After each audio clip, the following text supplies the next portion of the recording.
Under the hush of an Alabama dusk, a single candle trembled on a desk thick with dust and memory. Its flame quivered over an open ledger, the ink bleeding slightly, where sweat or tears might once have fallen. Outside, the wind dragged through the broken shutters, carrying with it the scent of clay and wet leaves. It was autumn, 1869. The war had ended years ago, but on this hill it had not truly left.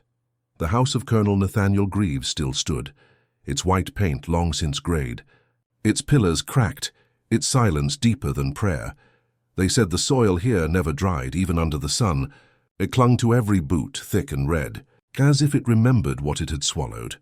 The colonel had walked those steps for decades, first as a man of wealth, then as a remnant of power. He'd once commanded men to die and now commanded silence to live. Inside those walls, the air held its breath. Portraits of ancestors stared down in disapproval. Their faces faded to sepia. Tobacco smoke hung in the ceiling corners, a permanent ghost of his evenings.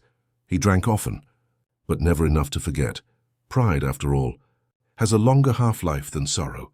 Each morning, he sat at the same window and watched his land stretch endlessly toward the horizon. Cotton fields, empty now of slaves but full of ghosts, shimmered under the fog.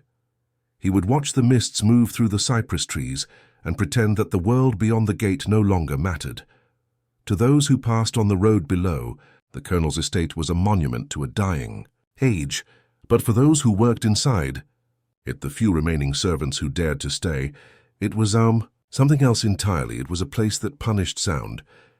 The colonel was a man of habit. His boots struck the floorboards in a steady rhythm, his cane tapping once before every order. His words were clipped. Like verdicts, he spoke rarely, but when he did, it was enough to silence the entire room. They said he still believed in discipline, in hierarchy, that some bloodlines were ordained to command and others to obey. He had not adjusted well to the new world. The war had broken his country, but what he mourned most was the loss of control. His temper, once hidden beneath military decorum, now surfaced in sharp bursts, then retreated just as quickly into quiet contempt.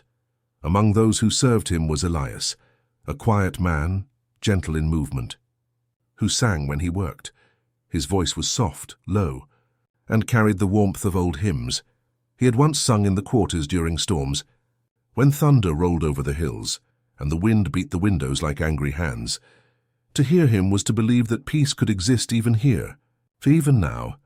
But the colonel did not believe in peace. He believed in order. He believed in the old laws, the kind written not on paper, but in the marrow of those who refused to forget who they once were. Elias tended the study. He dusted the colonel's medals, polished the glass of his framed commission, and lit the same candle each night beside the ledger. He never spoke unless spoken to, though sometimes when he thought he was alone, he would hum softly old spirituals about rivers, deliverance, and freedom. It was one of these hymns that ended everything. No one remembers the argument, only that it began quietly, like a storm forming far away. A door slammed. Footsteps struck the hall. Then silence, the kind that expands, fills the air, presses on the chest. The other servants waited, pretending not to hear. By morning, Elias was gone. The colonel told them the man had left, that he'd grown restless, perhaps fled north like the others. He said it without looking up from his breakfast, but the dogs, they would not go near the western garden anymore. They barked at nothing and growled at the soil. The colonel struck one for it and sent the rest away. After that, no one mentioned Elias again, but the land remembered. By the following spring, strange things began to happen. The garden nearest the western wall would not hold its shape. After every rain, the soil shifted, as if unsettled. The earth sagged slightly near the roots of the old magnolia. When the maids complained that the ground smelled strange, a wet, sweet odor like decay, the colonel ordered them away from it. He claimed the soil was soft because of drainage, yet he forbade anyone from planting there, from walking there after dark. Let the land rest, he said. His voice trembled slightly when he said it. At night, the floorboards creaked in odd places. The colonel began sleeping with a pistol near his bed. Once, the housekeeper found him pacing the corridor at dawn, his shirt soaked with sweat though the air was cold. "The house shifts in its sleep," he muttered. She crossed herself and said nothing. The sound of humming sometimes drifted through the halls, faint, tuneless, coming from nowhere. The staff began to leave, one by one. Those who remained learned not to hum, not to ask, not to stay up late enough to hear what the house whispered. The years passed, and the mansion aged faster than the man who owned it. Plaster peeled like skin. Vines crept up the walls. The colonel's hair turned silver. His eyes milky, yet he never left the estate. He kept to his study. The candle forever burning beside that same ledger, the one Elias had tended. When storms came, he would close the shutters and sit by the fire, staring into the flames as though reading something written there. Then, one night the wind rose, a heavy rain fell, hammering the roof, rattling the doors. The colonel moved through the darkened house, his candle guttering. Somewhere deep below, the earth shifted again, a sound echoed, a soft, hollow collapse. He froze. The air was thick with the smell of clay and rot. The candle trembled, the wax spilling over his hand, but he did not flinch. He turned toward the western wall. The sound came again, faint, but alive. In the morning, the servants found him sitting in his chair, staring at the window. Outside, the ground near the magnolia had sunk further.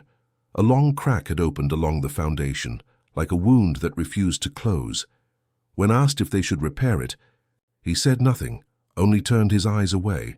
The townsfolk whispered that the colonel was cursed, that his land was built on bones. Children dared each other to walk near the fence at night, to listen for the humming that rose from the ground when the wind was right. Preachers came and went, offering to bless the home. None were invited in. The colonel's world had shrunk to a single room, his study. His candle, his silence, and still the earth shifted. Some said they saw him out there, late at night, kneeling near the magnolia, his hands deep in the dirt. Others said he spoke to the ground as if bargaining with it. The truth is, no one really knew, because by then the house had turned on itself, windows clouded, doors swollen shut, corridors too dark to trust. It would take years before the soil finally gave way, before the foundation cracked and the mansion began to sink. But that was later. For now, in 1869, the air around that hill had already begun to change. The fog hung lower. The dog still barked at the western garden, and in the colonel's study, the candle burned too low to tell whether it was light or warning.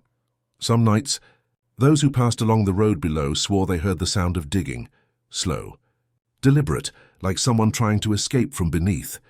And if they lingered long enough, they'd hear a voice, faint, steady, humming through the mist, a hymn, the same one Elias used to sing, and the house above it listened.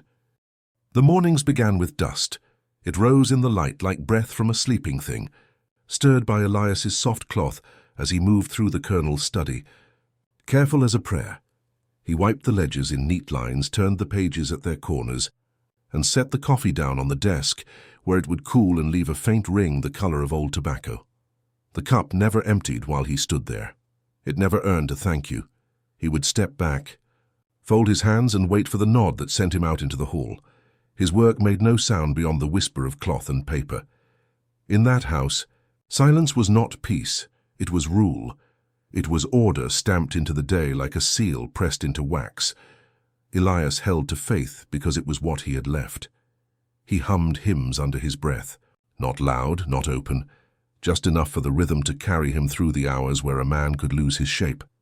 But faith, in those rooms, was a mirror tilted the wrong way.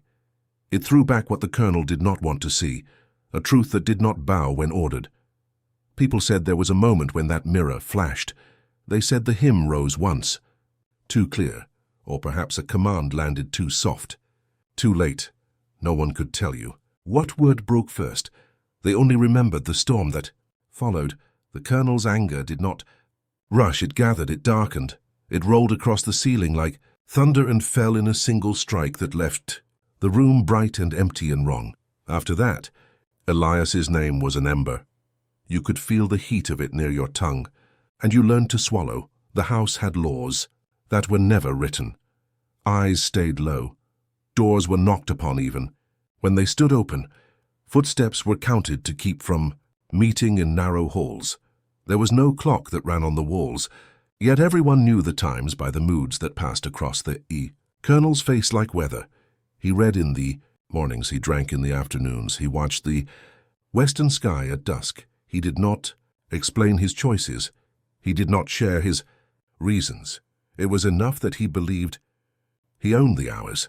The neighbors kept their distance, which is to say they came when they wished for stories and left when the air grew heavy. At market, they spoke of crops and fences and church matters. They spoke kindly about the colonel in the open daylight, as if kindness were a clean cloth they could lay across their words and hide the stains beneath. At night, some remembered a sound that cut the wind once, then ceased. Others said no such sound carried, that the hill was quiet as a chapel. But the truth of a cry is like the truth of a prayer. It does not need witnesses to exist. On Sundays, the church bell tolled, and the town filed into pews worn smooth by fear and hope. When Elias's name rose in a request for prayer, bodies shifted, a soft ripple of discomfort. Moving from row to row, a mother shushed a child. A deacon's eyes slid toward the window as if weather were suddenly important. The pastor cleared his throat and prayed for all souls as a group, which is how you pray when one soul has been pushed out of the circle, and you do not want to say who did the pushing. The hymn that followed was not the one Elias used to hum. It was shorter. It kept its eyes on the floor. Inside the colonel's study, medals still glinted in their frames. The glass clouded each week and cleared under Elias's careful hand, and then it clouded again. After the argument, no cloth passed over that glass. Dust settled like a verdict. The ledger lay open with a ribbon marking a page that never seemed to turn. The coffee cooled and was poured away. The corner ring grew darker and wider, like a little lake spread by a slow rain. The colonel sat with his back straight, his jaw tight, the muscles in his cheek, working the way men chew on pain when they will not speak of it. He did not ask for the hymn. He did not ask for the man. He asked for silence, and found that he could not control the way. Silence sounded once it had a shape. It was the garden that spoke first. Spring reached up from the bones of the land, and the magnolia broke into blossoms white as folded letters. The air moved around, rhythm with the sweetness of memory. Then slowly, the soil near the western wall began to sink. You would not have noticed it if you were not one of the few who walked that path each day, a path that hugged the edge of the house like a shadow. A dip formed shallow at first, as if someone had pressed a thumb into soft clay. After the next rain, the dip became a sag, and water pooled there, holding reflections of the house that trembled when the breeze blew. The servants used the word unsettled. It was the right word. The earth looked tired of holding its face still. A maid told the colonel the ground smelled strange, sweet and wrong, the way flowers smell when they have been kept too long in a closed room. He stared a long time at the window before he answered. "Let the land rest," he said. He said it like a prayer said twice. Once to God, once to himself. He set a rule that no one was to touch that soil. No digging, no planting, no crossing after dark. The rule was listened to in the way rules are followed, when fear has already done half the work. Sometimes late, the dogs nosed toward the wall, only to stop and turn their heads, ears flat, as if listening to something that did not live in air. The colonel drove them off with a hiss of breath that sounded like a secret leaking through his teeth.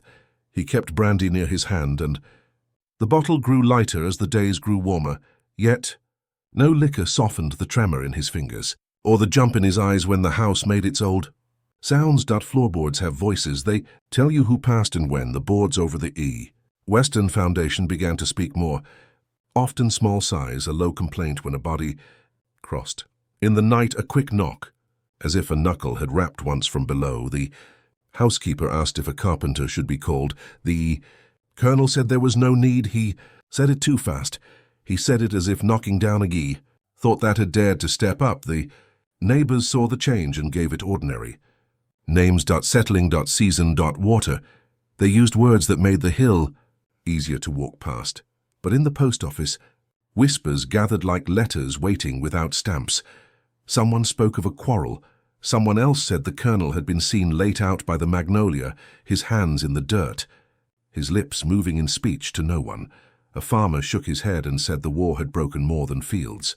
The clerk folded a newspaper and said some men come back from loss with a new god inside them.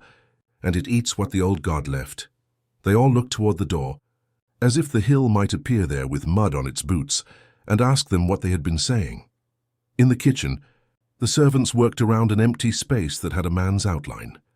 The tasks he had owned fell to other hands, and every hand knew they did not. Fit a hymn caught in the throat and came out as a cough. A tin cup rang on the edge of the table, and everyone jerked as if a bell had been struck. No. One spoke his name. Names bring people into rooms. Names set places at tables. The house had made it clear there were places that must remain unfilled. The house had made it clear there was a price for asking why. Yet the air would not keep the secret steady. It wavered. It drifted. Small things betrayed the shape of what lay beneath, a line of ants tracing a neat path to a point in the grass by the wall and then stopping, confused, as if the earth sent them away. A patch where the green refused to take root. Even while all around it the lawn rose bright and eager. The way the wind bent at that corner, as if pulled down into a mouth you could not see. Once, a helper new to the place stepped into the dip and came up pale, saying the ground had felt warm. He laughed after, said he must have imagined it. No one laughed with him. The colonel grew thinner. Pride can hold up a man like a beam, but even beams crack when the weight does not move. He walked the study with measured steps, as if counting sins. He lifted his medals from their frames one evening and held them close, fingering the edges as if the metal could cut out whatever had grown inside him.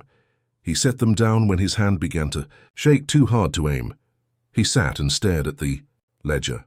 He did not turn the page. He did not need to. He knew what he had written there. He knew what he had not. The tremor lived, now in his jaw. Brandy dulled it for an hour, then left him worse. Sleep came in pieces and left in a hurry. Sometimes the past knocks softly. Sometimes it uses rain.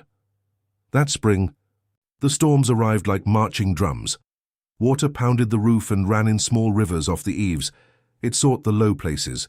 It found the sag by the western wall and filled it up, dark and glassy, until the pool mirrored the house so clearly that even the cracked paint looked smooth beneath the sky. Then the water began to carry the smallest measure of the ground away. Only a finger's width, only a breath. But the earth remembered each taking. After the storms, the puddle fell back, leaving behind a ringed edge and a smell that made the kitchen window close. The housekeeper burned coffee on the stove to cover it. The smoke curled and clung to the rafters like a veil. The church bell kept its hours.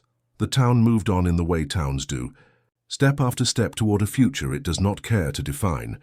Children ran along fences and dared each other to throw pebbles toward the hill. Some landed and skittered, some stopped, as if caught by a hand in the grass. A boy swore he heard a sound come up from the ground, like a breath dragged through teeth.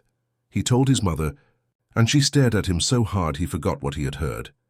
A man with a cart lost a wheel on the far road and cursed the land that bucked under him.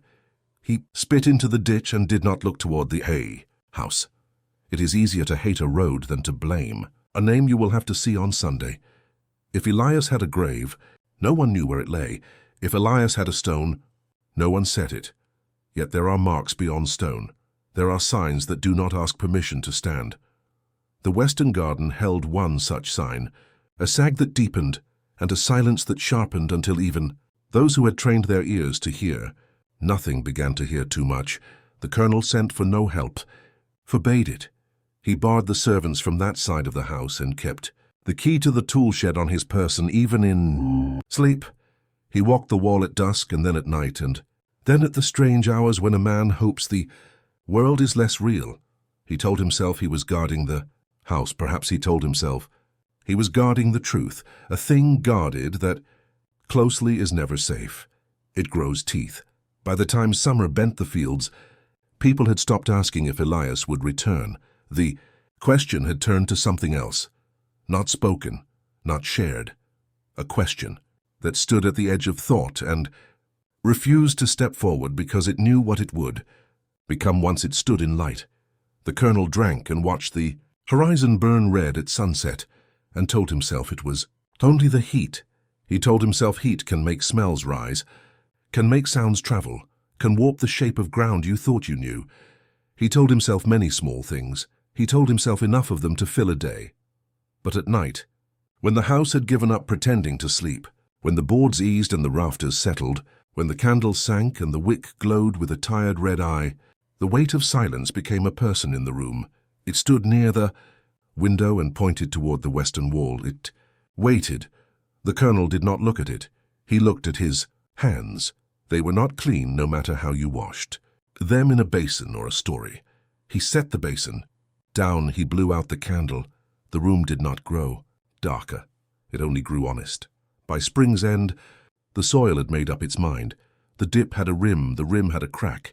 The crack ran a thin line into the house, a hair along the plaster. Easy to miss until you saw how it trembled.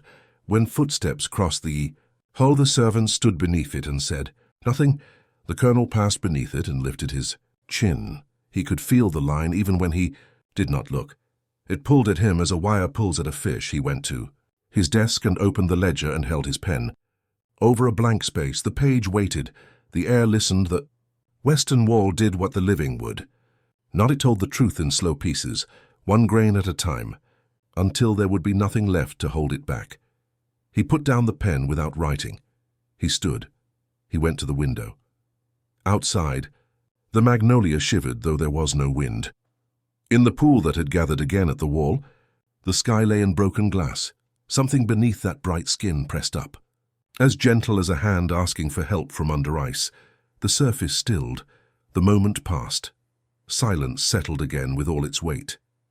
And still, if you stood there long enough, if you listened past your fear, you could hear it. A low hum, steady and human, threading through the ground like a thread, pulled through a torn seam. It was not the land that needed rest. The land was the only thing still trying to speak. The question was simple and sharp and waiting in the dark. How long could a house hold its breath before the truth opened its mouth?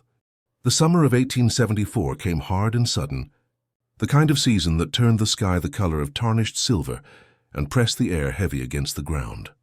The rains began before dawn, soft at first, then swollen by noon until the heavens broke wide open and spilled their anger over the hills of Alabama. Water rushed through the fields like it had been waiting years to move. It rolled down from the high ridge and cut across the colonel's land, dragging with it roots, stones, and the memories buried just beneath the surface. Paths became rivers, fences vanished.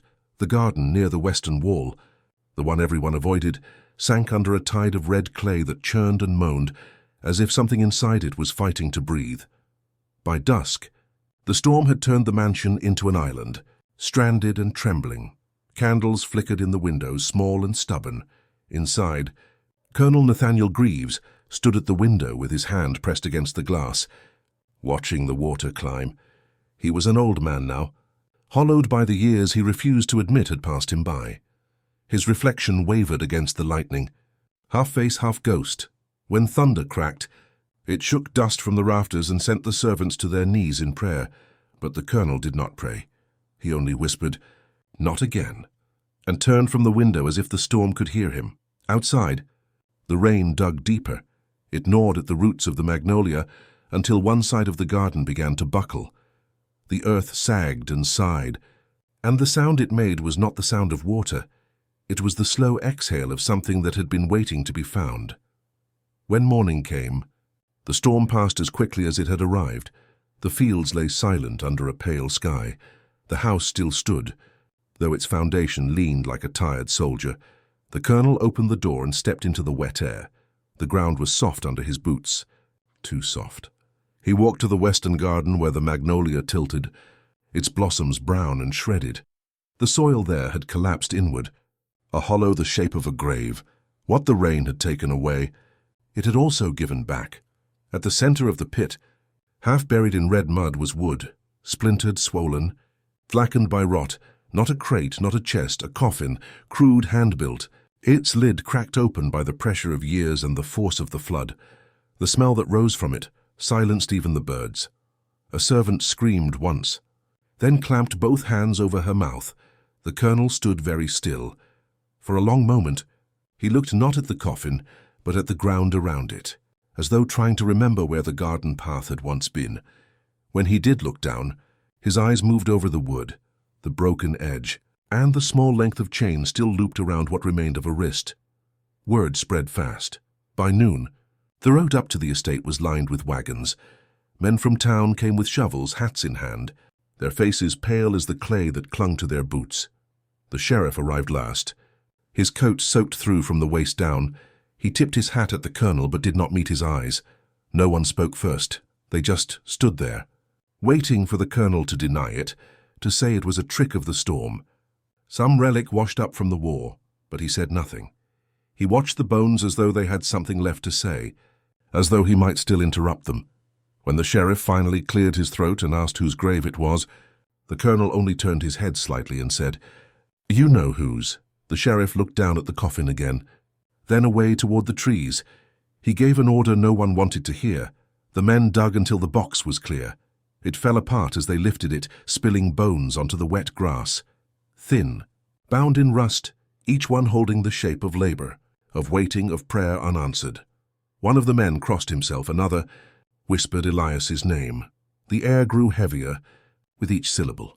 The colonel walked back to the house, alone. He did not wait to see the men cover the grave again, nor hear the first murmured prayers for the dead. He closed the door behind him and locked it. Inside, the air was colder than it should have been. He went to his study, where the candle had burned itself out during the night. The ledger still lay open on the desk. He sat down, pulled it closer, and turned the pages with slow, trembling hands. Each page was a history of ownership, columns of debts, payments, names. When he reached the page marked with Elias's handwriting, he stopped. The ink had faded, but the date was still clear. He stared at it until his eyes watered. Then, with a match from the drawer, he struck a flame and held it to the paper. It curled and blackened, then folded in on itself. He watched it turn to ash, his hand steady for the first time in years. "Some debts," he whispered, "cannot be settled with coin." The words were almost kind, almost prayer. Outside, the clouds were gathering again, heavy and grey. The first drops hit the window pane as the last scrap of the ledger turned to smoke. The colonel leaned back in his chair, his breathing slowed. The thunder began, soft at first, then louder, rolling through the hills like cannon fire from some forgotten battlefield. The wind rose. It pushed through the broken shutters, sweeping across the study, lifting papers, rattling medals on the wall. For a moment the room seemed alive, the air pulsing with something old and restless. The candle flickered and went out. In the dark, the colonel sat with his eyes open. The rain came harder. The sound filled the room, filled his lungs, filled everything. He thought he heard humming, low, distant, familiar, a hymn he hadn't heard in years. It came from the ground, from the walls, from beneath the floorboards where the water crept through the cracks. The smell of soil returned. Thick and raw, he could not move. He did not try. By dawn, the storm had passed again. The servants found him still in his chair, facing the window. His eyes were open, fixed on the garden below, where the earth still steamed. The magnolia had fallen in the night, its trunk split in two. A thin mist hovered above the ground, curling like breath over the place where the coffin had been. The colonel's hand rested on the edge of the desk. His fingers were black with soot. When the sheriff came back to confirm what everyone already knew, he covered the colonel's body with his coat and said nothing to the men behind him. He walked to the window, looked out at the smoking garden, and crossed himself once. The house was quiet now, no more dogs, no more hymns, no more thunder, just the slow drip of water from the eaves. In town, they would say the storm had taken him. They would say it was justice or mercy, or both. But some whispered a different story, that when the earth split open, it did not just reveal what the colonel had buried, it called for him too, that the soil had waited patiently, the way the wrong do when the living refuse to confess. The house would stand another decade before it finally sank into the hill. The land swallowed it piece by piece. The porch first, then the walls, then the study where the ledger had burned. And when the last beam fell, the earth covered it with silence as thick as sleep. No one built there again. Only the magnolia grew back, white and wild, its roots deeper than before. On quiet mornings, when the fog lay heavy over the fields, the air hummed faintly, just one note, steady and human. rising through the clay like a voice remembering itself. The sheriff's children said it was the wind. The preacher said it was redemption. The old ones in town just nodded, because they knew better. They knew the land keeps what it's owed. It never forgets who put what where, and when it's ready, it speaks.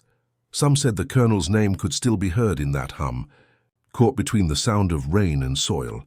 Others said it wasn't his name at all. It was Elias, still singing. Whichever truth you believe, the ending is the same. The field lies quiet now, the house is gone, the past has sunk. Yet it breathes, and in that small hollow of Alabama clay, where thunder once rolled and justice came slow, the earth remembers what people tried to bury. Some names only find peace once the truth is spoken. By the time the 20th century found its rhythm, the old mansion had disappeared. Its timbers had been sold off one by one, carried away in wagons and nailed into barns, fences, and homes that did not know what history held in the grain. The hill where it once stood was nothing but overgrown grass and scattered brick. Rain had softened its bones, and wind had carried off the last whispers of its name. Only the foundation remained, a crooked outline in the dirt like a signature signed by a trembling hand. The town below had changed too. Rail lines came. Stores rose and fell. Generations forgot how close they lived to something that had once breathed so loudly with sin. But on certain nights when the fog settled over the hill like a shroud, people said they could still hear music drifting from the place where the house had been. A low hum, the same hymn Elias once sang while he worked. The same one that made the colonel's hand twitch with anger and guilt. They called it Elias's hymn. Children whispered about it by candlelight, daring each other to climb the hill and listen. None ever made it far enough. The air itself grew strange there, heavy, almost thoughtful, as though it remembered more than it was willing to share. In the courthouse basement, where the humidity curled the edges of old deeds and letters, there was one document that kept the memory alive. It was not filed neatly among the records. It sat folded into the back of a ledger marked Estate of Nathaniel Greaves, deceased. No signature, no date, just a line written in ink that had turned brown with the decades. I buried him for defiance, but it is I whom the earth will not take. The clerk who found it years later showed it to no one for a long time. Some words, he said, seemed to carry their own gravity. The land stayed empty. No one wanted to build on it. When a company from Montgomery came looking to purchase property for a warehouse, the locals steered them away. "That ground doesn't keep foundations," one man warned. "It shifts under you." They nodded and looked elsewhere. The hill remained untouched, a green wound under the sun. In summer, weeds grew waist-high, rattling in the wind like dry bones. In winter, the frost gave it a silver sheen. Sometimes after heavy rain, the soil there would lighten in patches, turning pale, almost white, like something had been burned out of it. In 1903, a traveling historian named Dr. Ellis Wren arrived in town. He'd been tracing the remnants of old Confederate estates, studying not the battles, but the silences that came after. The librarian mentioned the Greaves place to him in a whisper, her voice dropping like the air around the word itself. She told him of the missing servant, the flood, the bones in the garden. She told him of the lilies that grew every spring, bright and white on soil that should have been dead. He listened the way scholars do, with one part curiosity, one part disbelief. That evening, he walked up the hill with his notebook in hand, following the narrow path that still cut through the grass. The climb was easy, but something in the air felt wrong. Too still, the kind of stillness that waits. When he reached the top, the wind shifted. The trees around the hill bent slightly, their branches sighing like old wood remembering weight. The ground was soft beneath his boots, pale and dry even though rain had fallen the day before. He knelt and ran his hand through it. It left a fine white dust on his fingers like powdered bone. He took a sample, placed it carefully in a paper envelope and marked the location. The Colonel's garden. He did not yet know the name had never left. Wren spent hours wandering the site, sketching what little remained. A few bricks from the chimney, the curve of a foundation, pieces of glass that caught the light like tears. He found a rusted hinge, half a doorknob, the blackened base of an iron cross that might once have stood at the edge of a grave. When he brushed it clean, the soil released a faint scent, sweet like lilies but hollow underneath. He stood up too fast and felt dizzy. Around him the air hummed faintly, just on the edge of hearing. It could have been the wind. or it could have been something else. The locals refused to come up after dark. They said that sometimes the fog rose thick enough to swallow sound, that if you listened closely, you could hear the faint rhythm of a hymn, soft, patient, and endless. Dr. Wren stayed anyway. He set up his lantern near what he believed to be the study's foundation and began to write. He described the atmosphere as charged, the ground as peculiarly alive. When the lantern flickered, he steadied it with his hand. The flame jumped once, then stilled, as if something unseen had leaned closer. He wrote faster after that, his words slanting across the page. This place feels watched not by malice but by memory, as though the past itself refuses to leave. At dawn, mist rolled over the hill in soft waves. In the center of the clearing where the coffin had been found 50 years earlier, something new had grown overnight. A patch of lilies, white wide, trembling in the morning air. Wren bent to touch one and felt a chill climb his arm, sharp as ice. He stepped back quickly. The soil beneath the flowers was white, almost bleached. The rest of the ground remained dark. He did not touch them again. He closed his notebook, packed his satchel, and left without looking back. When he returned to town, he mailed the soil sample to a colleague at the university. The reply came weeks later, curt and confused. Unusual composition. High mineral content. Possibly ash. Site recommended for further study. Wren never went back. He left the letter with the librarian saying only, "Some ground is best left unturned." Years passed. The hill stayed quiet except for the seasons. Spring brought lilies. Summer brought fog. Autumn laid down leaves like old paper. Winter froze the ground, but never for long. People from the newer generations called it superstition, a story their grandparents told to keep them from wandering too far. But every family had at least one member who had heard the humming. Every church choir in town knew the melody, though none remembered learning it.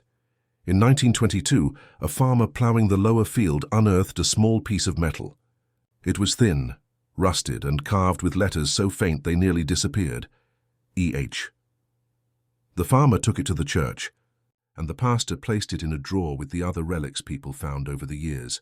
A chain link, a bit of wood, a brass button, and a small piece of glass blackened by fire. The drawer was never catalogued. It was simply known as the box from the hill. Over time, the earth began to reclaim even the weeds. The soil grew smooth, the air soft. The old road to the estate faded under wild grass. People forgot the name Elias. They forgot the kernels, too. Only the hill remained, and the flowers, and the faint hum that rose from the ground when the fog pressed close. It was said that the lilies bloomed brightest after storms, as if the rain itself woke something beneath. The petals glowed pale in the moonlight, the color of forgiveness or perhaps remembrance. Decades later, a reporter from Montgomery visited the area for an article on forgotten southern estates. He asked the oldest man in town why no one ever built there. The man looked up from his porch and said, "Because it already belongs to someone." The reporter laughed, thinking it a joke, but the old man didn't smile. "The land remembers," he said. "You don't trespass on memory. Today there's little left of the story except the soil itself. The courthouse still keeps that letter, locked in its drawer. The ink has faded, but the line remains.